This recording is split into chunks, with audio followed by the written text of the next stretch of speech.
dhiiga namaatiin ta'uutina maaliif namni yeroo jalqabaatiif dogongore dhugaadha dogongora san irratti dalage michiyyoo san yoo mul'ate namni waltu kun jiru addaa dhaabbata namu mucaa duraa kana jala jira waan ta'eef yoo mucaa dhiiga namaa addaa oolchinaa akka dhiinni lammaffaa deebi'ee namni waliin finne goonaa yoo jettani namni rabbi sodaatu kan mucaan bira jiru mucaa qabaa nuu fida yoo muciyyoon du'ees namni rabbi sodaatu muciyyoo bakkatti du'eeti nuu baasa maaliif jennaani dhiiga namaa addaa oolchina dhiiga namaa kanaaf nuuf kijibinaa dhugaa rabbi nuu baasa ijoolleen harargeetiis muciyyuma jalqabaa kana jalaa fi akkana dubbii godhu gittilaan gamma ijoolleen aruusiitiis akkuma jirtanii muciyyoo jala bu'aatii bakka jirtanii fidaatii nama addaa oolcha daldala nama lubbuudhaaf dalagatee fi fayyisee warraas fayyisayyee biyyarraa bee biyya namaa keessatti dhabame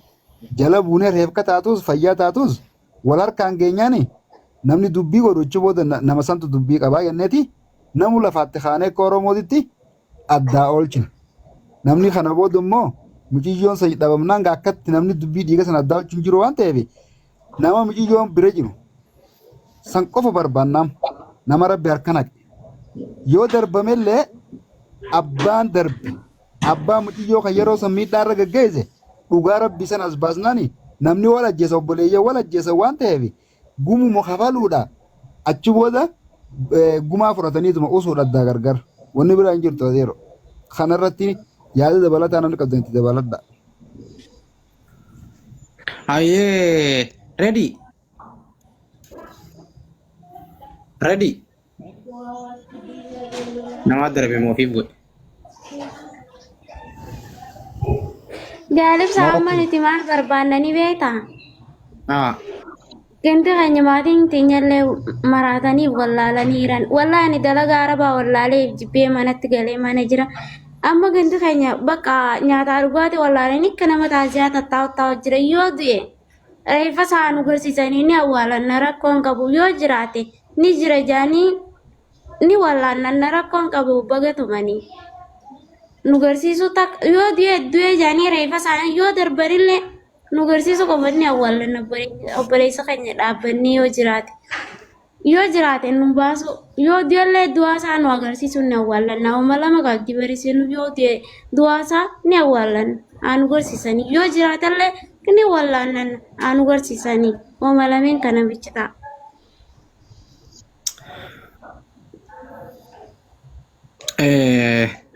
Nutillee namu waan jiru qaba. Yoo mucaan kun dhugumaan ka du'u taate yaa jara kee namni nama ajjeesee callisu hin jiru. Namni nama ajjeesee nagaa argatu hin jiru. Namni nama ajjeesee taa'ee nyaatee dhugu hin jiru. Dhageeffadha. Nama ajjeesuu jechuun nama ajjeesanii darbuu jechuun waan laaftuu miti. Uummata keenya dhageeffadha. Lubbuu abbaa feeteetii bahee dhabama malee. Harargee guutuu murruttee dhabama malee. Namni tokko kanuma lafaa ka'ee dhume du'e jechuun Arsiin raayis, Harargeen raayis, du'ee namni jechuun sheem. An dhugaan isin hima. Kalees mucaa Arsiidhaa maatiin dhufnaan akkanumatti asirratti ol bee gaafachaa turan. Eeysa jira fidaan isin jechaa ture. Arraas kanaas fida. Hin fiddan taanaan balaa bu'ammoo. Balaa bu'a. Namni yoo jiraate mucaan kun yoo jiraate sa'a 24 keessa ba'a. Yoo jiran yoo du'ee jiraanne bakka irraa fitu hin jirtu. Mucaan san kunoo muciyyoon san azzala jirti mucaan amma deengaddaan gaafataa ture san azzala jirti mucaan sii mul'ateef mucaan san sa'a 24 qofa gaafannee bilbileef ijoolleen hin amaneedhaa seentee qadiyyaa keessa jirti taasisa tumteesi waliin qadiyyaa maneedhaa keessaa dawwalan kunoo muciyyoon azzala jirti wal galcheen sin dhageessisa. Kanaaf mucaan kun yoo jiraate sa'a 24 keessatti akka dawwalu rabbi kadhadhaa ijoolleen mucaa san tumte yoo ammoo mucaa san hin tumin hin dhufin laal ragaa keessan arganne lakkoofsa warra keessaniitis fudhachuu jirra warra keessan hundaa'u haala qofa jenneeni mana seeratti warri keessa yoon dhalaayin sarnaan jedhe yoo kanan goone ammoo Arsiin gabbaatee mucaa kana seeratti hin dhaloisine ijoollee ilma namaa ajjeesu kana seeratti hin dhaleessine itti gaafatama jalaan baatan guutuun siqqoomandoo Harargeen ammoo ol deebiteen mataa akkana godhadhee rafaa jette daalfa soodhati. Ati nama du'ee nama jiruu miti. nama lubbuun kute malee nama jiruu miteeti si galee kanaaf amma namni mucaan kun bira jirtan mee ol galaa lakkoo gabaabumatti yoo mucaan kun hin mul'anne waan biraa gad dhufaatti wallahi maaliif kun waan barbaachisu kadhachuu hin ta'u mucaan kun yoo mul'anne yoo mucaan kana jarri gad hin baasne waan biraa gad deemaa qofattiin gabaaba kun. Laal Oromoo kiyya oy naa obsi ibsaa kiyya laal Oromoo kiyya nuti maaliif walin laalleeti ijoolleen Harargee yoo mucayyoon dura dhabame san nu mul'ate nuti lola kan qabnu achi booda miidhame hundi ni wallaannaa jechaa jiran. Ijoolleen aruusiidha wanni isiin godhaa jirtu maali? Akka mucayyoo san hin mul'anne lammaffaa duubaan dhiiga biraa jiisaa deemu jirti. Kanaaf amma nuti wanni godhaa jiru dhiiga haa jiisani. Mucayyoo duraa san reefka ta'uu fayyaa ta'uu nuu fida. Harargee teenya isinirraa qabannaa jechuun jira. Mucayyooma duraa kana la haboodaa fadoo haduu fadoo jiraatu fadoo cabu itti deemneeti wallaallan. Mucayyoo dura jalqaba dhabame san yoo nuu fidan du'aa ta'us fayyaa ta'us nuu fidan Harargee teenya ni qabannarra. Sodaattuu goonee mana galchi namatti ol tachaasna. Yoo ammoo mucayyoon duraa san hin mul'anne eenyuu as deebitee afaan qabdee taa'ii jettan. Kanaaf dhiiga addaa isin oolchinaati yara keenya nu isin kadhachuuf jira dhiiga addaa isin oolchinaati. Mucayyoo duraa nuu fida rabbiyyaa. Mucaa duraa san nuu fida ijoolleen aruusidha. Mucaa duraa nuu fida. Maaliif jennaani isin kadhachuu jirraam du'aa ta'us nuu kannaa Harargee isinirraa qabanna. Mucayyoo duraa san qofa kana qofatti himu jirraam waan biraa takka ilaali achiifichi yennee naasoo innu gaafii gaafachuu jirraam. Mucayyooma duraa san nuu fidaa Harargee isinirraa qabanna jara keenya. Akkasii jala nuu ati amma ibsa warreen ragaa keessaa si kanne ragaa kee kan ragaa siifin kanna yoo ragaa kee duubaan funaannadhu suuraa mucaatis si harka gahee amma wanni itti aanu ijoolleen Harargee yoo mucayyoo kana rabbii isin bira fide oofaa bakka biraatitti mucayyoo kana warri bira jiru qabdaniin taa'inaani nama daawalchinaati yoo rabbii isin bira fide lakkoofsa tokko tokko daawal seena ijoolleen aruusiitis yoo rabbii isin bira fide lammaffaa oofee isin bira fide isin harka jiraate lakkoofsa tokko tokko daati ol seena dhiiga namaa daawalchina jira keenya. Diini namaa biyya namaa keessa gandangalaa ooluun qisaasa jara keenya rabbiin qisaasaan nama qabaa bare. Isinillee warri nama miidhu. Warri Harargeen afaan qofa jettanii laal beekaa usnee tetteenya malee beekaa callifna malee nama waliin hin finnu jennee usna malee waa meeqaa hojjetamaa jira. Kijiba dhaaba. Kijiba dhaaba. Waan Harargeen taateen beektu. Siigalee waan Harargeen taateen beektu. Ubsaa fi kadhaa laalamma. Koy.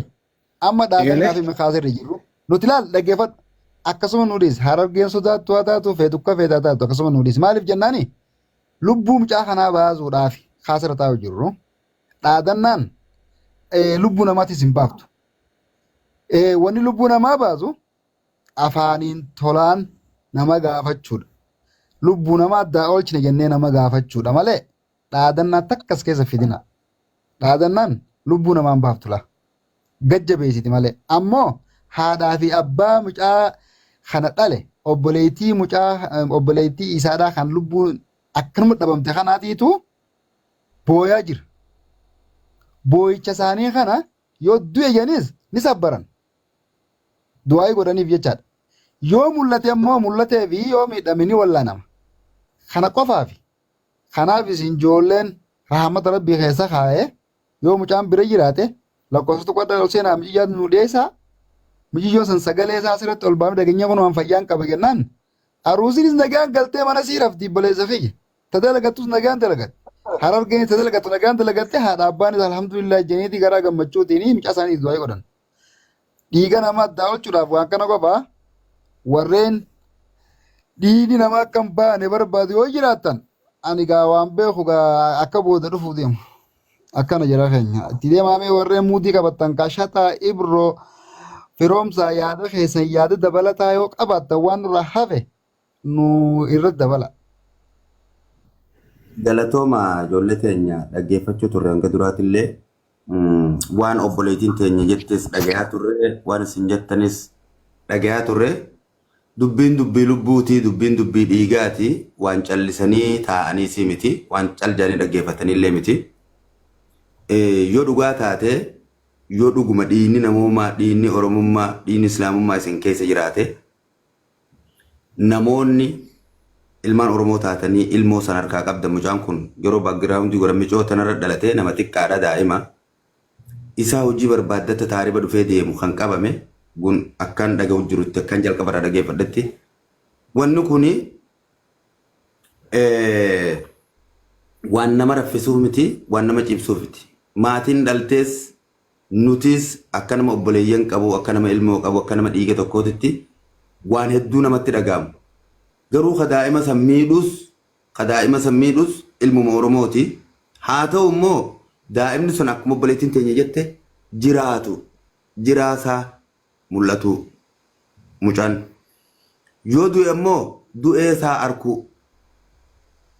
za'aa 24 keessatti bakka tan ammaas irra diddibaa fi wal kadhachuun haa dhaabbatu dhugaan isin hima yoo gartee ka mucaan kun as hin baane taate waa dila takkaabbate garuu akka wanni dilli kun hin banneef karaa nagayaatiin namuu dubbachaa jira ammallee karaa nagayaatiin dubbachuu jira karaa nagayaa kun yoo dhabame immoo ammallee tarkaanfiin itti aanu waan biraata kan miidhamu ammallee miskiinnan biraati sigalee warra nama miidhusan qofa osoo hin taane miskiinnan biraatu maqaa kanaan miidhama mucaan kun lafa jiru nama 600 fi waatu as jala jira namni 600 kun mucaa kana goda inni jiru namni quba qabdan namni itti dhihaatan warra ijoollee qabe sanillee taatu warri ijoollee qabe kas jala jirus hin dhabamu amma kan dhageeffachaa jiru sagalee teenyatan mucaa san fida du'aasaa jiraatu du'aasaa nu garsiisa namni san bira jiru walii sheer godha namni beeytanillee takkaa keessaan nu qunnamaa jaallu ibsaa qunnamaa mucaan san akka dhiyaatu godha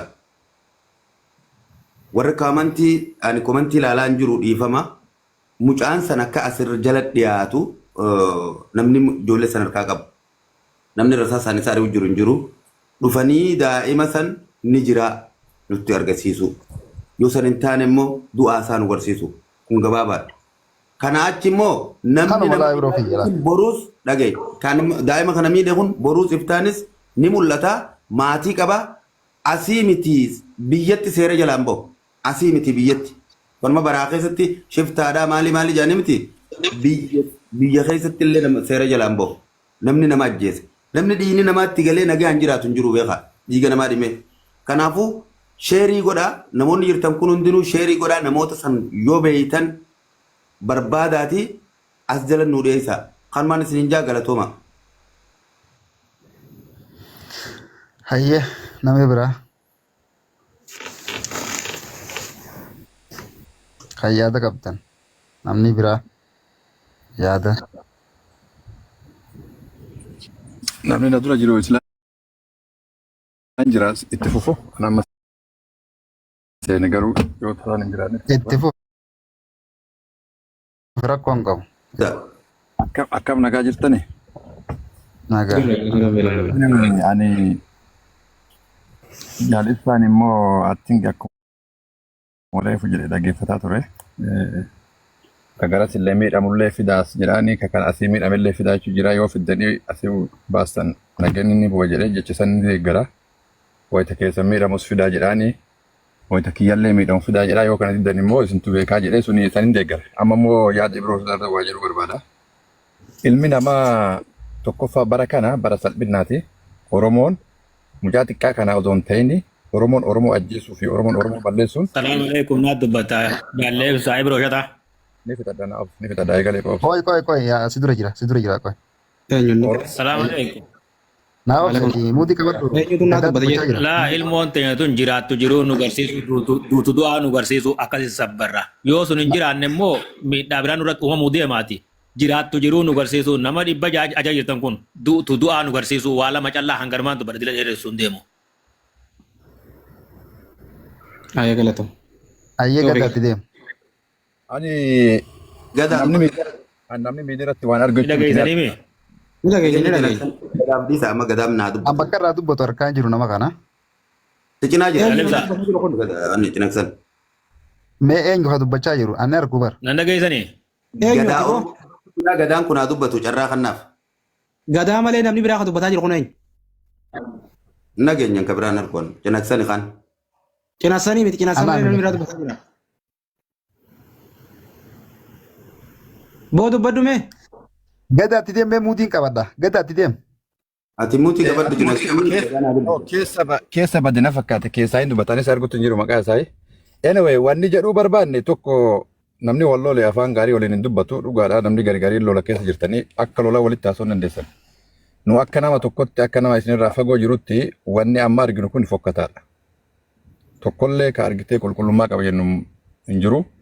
Ilmi namaa du'uun nam hundaarraayyuu garaa nama nyaata. Lubbuun namaa argitee rabbiin barechee dhuume yoo harka namaatiin duute borummoo atis deebi'ee hin jiraadhan jettu. Ka fedhes haa ta'u hararges ta'e artis ta'e. Ana maammatalii Adeero obsi kaamammaa maal taate?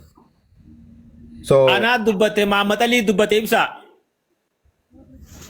Namni kun ibsaa neetwoorkiin qabu ture dhagaa isa kana buusi haaratti haa deebi'u. Gadaatti deem neetwoorkiin qabu namni suni. So namni hundi bakka feene yoo jiraanne nus biyya nagaa jiraanne teennee ilaaluun namatti dhagama tokkoffaa amma dubartiin hagam akka obsa qabduuf haga obsa hin qabne namni hundi ni beeka. Otun amma obboleetti gurbaati obsa godhattee simbira taa'aa jirti. Maaliif obsa godhatti? Yoo jiraate haga jiraatu arguu barbaaddi. Yoo du'es du'a isaa arguu barbaaddi. Dubartiin obsa godhattee akkanatti teessee nama dhageeffachuun namni hundi obboleetti qaba. Yoo jiraate akkuma reefu isin jedhanii fida nagaa buusa. San ta'uu baatu durillee namni walitti isin erganne wanni isin dalaydan waan ilmi namaa hin dalayne dalagaa jirtanii Oromoon bara kana takka lama jechuu hin danda'amu abbama feete. Ka gandallee adabsiiftu, ka sheekallee adabsiiftu, ka ofillee adabsiiftu, ka of najiseessitullee kun aadaa Oromooti jechuma jirraam. Waan takka aadaa Oromoo bareeda himnu duraan himnu san hin qabnu. Kabajaa Oromoo duraan himnu san hin qabnu. Har'a kabajaa walirraa fuunee irraa wal balleessinee jirra, wal salphifnee jirra. Yoo rabbii si uume sodaate haadha argitee biyya keessatti hin dalaisiisa artii irra rakkina irraa baata jedhee miskiina biyyaa bahe yoo ati kanatti akkana gootu namni taa'es ilaalu. Namni biyya faranjii jiru kunillee ilmaan ofii of jala kaa'atee warra ofii biyyaa baafatee miskiina biyya keessa jiru sanii dantaan qabu namni sii dubbatu hin jiru. Yoo akkuma rabbiin sheexaanni walitti isin kaase tooybattanii nagaa rabbii buustanii deebitanii akka ilmaan abbaa takka hojii nyaachuu dandeessan taate rakkinni kun haa dhaabbatu fidaati. Oromoon duruu wal fitti malee waliin balleessitu. Wal lolti malee waliin miitu. Wanni kuni dogoggoraa deebi'aatii nagaa buufadha. Isinuma akkamatti isinitti himna. Nama guddaa gabbayee isinii dubbatu hin laalina. Dhugama isinitti hima. Ijoollee biyya Arabaa yan gizee tokko irratti deemu akkana gizee mallaqa isinirraa guuran beektoota isinii. Gizee qeesii masgida ittiin ijaarratan, polotikaa ittiin waa hojjetan aftaamidha isin. Gaafa isin wal fixan garuu namni isin tuffata. Hayyuun Oromoo tokko gabbayee isiniin dubbatu. Ofumaa hayyuu walii taa'aatii nagaa buufadha. Tokkummaa keessanillee ofumaa jabeeffadha. Kabajaa keessanillee ofumaa ofii godhadha. Kuni kaa'oo jedhu immoo ganda kana jedhu. Bakka dhuftan hunda isin keessa wal beektan. Nagaa buusatti ilma namaa deebisaatii jiraadha. Yoo san ta'uu baate kan amma xiqqaa daa'ima lafaa ol deemu ajjeessan kan osoo hin taate sheekota osoo imaama masgida dhaabbatee wajji salaatu wal waraanuu deemu. Sharrii manguddoon duraan gara baadhattee deemtu ijoollee daa'iman irratti gadhoo jecha. Kanatu wal fichisiise. Kana manguddoon gabbaatee si dubbatus hin jiru. Manguddoo dharaattu jira. Sheekota dhugaa kan haqaattu hin jirre kan dharaattu jira. Ka gidee sadaqaa godhatu bichaa tokkummaa labsu. Ka gidee waa fudhatu bichaa Oromummaa walitti fidu. Oromummaa jabeessu bichatu jira. Kan dhugaan gidee ilmi namaa jigu hin jiru jecha. Kanaaf wallaalatu sheexaana walitti fidee wallaalummaa walitti fidee nagaa buusitiiti ilma namaa kamiitis ka ajjeessillee fidaati waliin sodaatinaati wal bira kaatiiti kunoo kaleessa yeroo dura lolli banamu ibsaan faa keessa jiranii har'a garuu ibsaan ama manguddoo mootummaa keessan ta'e as taa'ee walitti isin fidaara. Fidi kaarar gallee kaarsii qabdee fidi asitti lafa kaa'i. Kaarsillee fidiitti lafa kaa'itti nagaa keessan buusatti nagaa keessan cimsadha. Hin ta'u lakkoo jettanii namni hunduu kaa bishaan dhugee hin bulu akka rabbiin si jiraachisetti jiraadhu nama ajjeessee asillee hin jiraattu ka garanas kaachillee ibidda iddoo keetti qabata garuu haga haadhaaf abbaa gubdi rabbiin si guba tana bicha siidhaman rabbiin si guba innaan haadhaaf abbaa biyya keessaa ilma isaa boochistee isaan boochistee rakkinatti gubdu sani wallahi rabbiin si guba antanu bicha si hima Oromoon waliigalatti guutuutti tafaarsus hin qabu ta'arrabsus hin qabu Oromoon baddee jirti Oromoon bineensa taatee jirti waa takka kanaaf ibsa irboo shataa wannan isin jedhu Oma wanni argitee as faraarraallee hin jiru wanni walitti malillee hin jiru dhugaan jirtu najisummaa eegalee jira Oromoon yoo danda'ame irra deebi'ee dhiiga ilma obboleessa keetii wayita dhooftu harki siyaa sodaatu. lapheen siyaa sodaatu sammuun kee fay argitee siyaa sodaatu dhiiga keeti saba keeti kanama arusii harargee arusii jettu kana kaleessa gaafa diinni harka simuruu arusii harargee waliin hin jenne nu ilmaan abbaa takka itti wajji deemaa turte arra maal argattee ofii diina walitti taata kanaafi balaa ati deemtu balaa hamaadha rabbiin siyaa qabbaneessu rabbiin siyaa tokkoomsu sheekota keetis dabalatee qeessota keetis dabalatee ijoollee daa'imman lafarraa fixan kana irratti rabbi isin dhiisu isin nagaa nageen iddoo keessatti argamu antanuma jedhaa jecha ibsaa fi irboon shataa osoo san xiqqoo jabeessuu barbaade kana hoo jettan immoo isinis akkuma reefu obboleeyyan keenyas keessaa tokko jedhu asfaraarraa illee aaraan nama jira asfaraarraa osoo hin taane keenyas garasii waa asfaraarraa asillee waa asfaraarraa miti lubbuun namaa namatti haadhagamtu lubbuu namaa fidaati nagaa buusaa nageenni nama hundaafuu gaarii an kana jedhaa ulfaadha galatooma.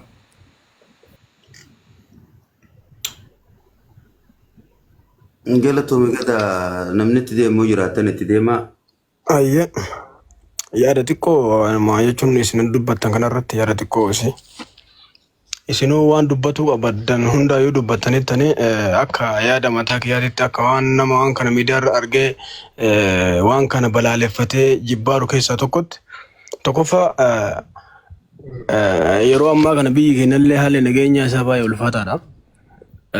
Osoo haalli nageenyaa biyya keenyaa ulfaataan kun jiru ilmaan Oromoo bifa amma asirra arguu jirru kanaan wal fixuun isaanii saboota biraa biratti illee kabaja kana nama dhabsiisuu fi gochi sabni biraa nurra raawwataa jiru ammoo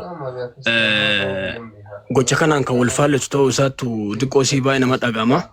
Ani yaada biroo shaxaa kana deeggaruu barbaadeeti. Tokkoffaa namni tokko gaafa qaama tokko biyya biraa keessatti miidhe namni sun sanyii qabaa zarii qaba arsii ta'ii wallagga ta'ii shawaa ta'ii harargee ta'ii kan waliin nufi oromummaa qofaadha. Adda ammoo oromoo irraa dheessuun dandeettu afaan tokko haasofta osoo diina ta'e fannoo ta'e namni kun fannoodhaan ajjeesinna itti shakkita afaan tokko waliin haasayaa akka ati irraa dheessitee lubbuu kan kee oolchituun hin jiru. Asirra taa'ee biyya biraa taa'ee suudii bakka barbaade bakka mijataa taa'ee miidiyaa irra qabee fijjiisee asidda amma mukatti dhiibsisaa jechuudha.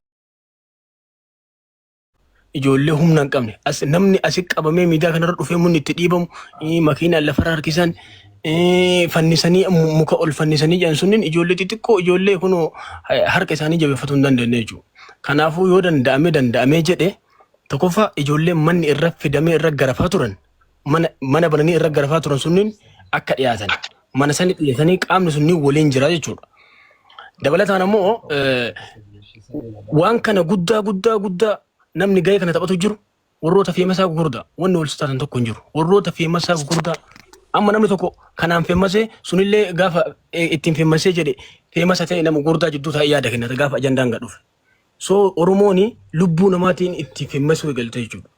Kanaafuu ijoon dubbii amma jiru akka Ibroon Shaxaa jedhaaruu fi Gadaan amma jedhetti namni tokko gaafa rakkoo tokko birraan gahe biyya keessatti illee tarkaanfiin irra fudhatamuu qabaata. Kallattii seeraatiin ta'e, kallattii jaarsolee biyyaatiin ta'e, kallattii gadaatiin ta'e haala kanaan yoo hin taane ijoollee suuraa ijoollee waa takka humna takka hin qabnetti humna mul'ifatu ta'a jechuudha. Kanaafuu waanuma dubbadhullee hin qabu, waanuma jedhullee hin qabu.